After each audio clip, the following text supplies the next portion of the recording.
সাগরিকা, আমি জীবনে অনেক খারাপ কাজ করছি, আমি অনেক মায়ের সাথে টাইম পাস করছি। বিশ্বাস করো, আমি তোমার অনেক ভালোবাসি। তুমি আমার ক্ষমা করে দাও, আমি তোমার লাগে সবকিছু ছেড়ে দেবো, সবকিছু। আমি দরকার হলে চাকরি করবো, তারপর তোমার আমি বিয়ে করবো। তোমার মতো মানুষকে কে দেবে চাকরি?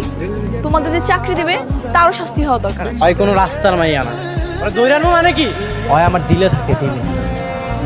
আপনি সাগরিকার সঙ্গে আমার বিয়ের ব্যবস্থাটা করে দেন, আমি ওকে বিয়ে করতে চাই। কেউ দেখো বাবা হারিস, তোমার কাছে আমি 2 হাত জোর করে অনুরোধ করছি, তুমি আমার মেয়ের মতো সাগরিকার জীবনটা নষ্ট করে দিও না।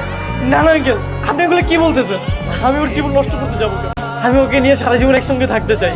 বিশ্বাস করেন, আমি সাগরিকাকে অনেক ভালোবাসি, অনেক ভালোবাসি।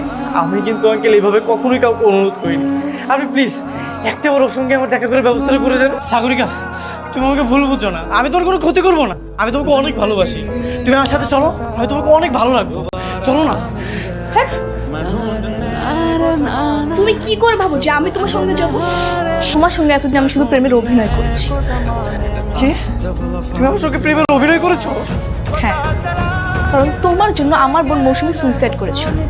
তাই তোমার জীবন নষ্ট করবো বলে এতদিন তোমার সঙ্গে আমি প্রেমের অভিনয় করেছি শুধু। তা না হলে তোমার মতো একটা রেপিস্টের সঙ্গে আমি কখনোই কথা বলতাম না। বের হয়ে যাও এক্ষুনি এখান থেকে, না হলে কিন্তু পুলিশ ডেকে পুলিশের হাতে তুলে দেবো। সাগরিকা, তুমি বোঝার চেষ্টা করো, আমি তোমাকে অনেক ভালোবাসি, আমি তোমাকে ভালো রাখবো।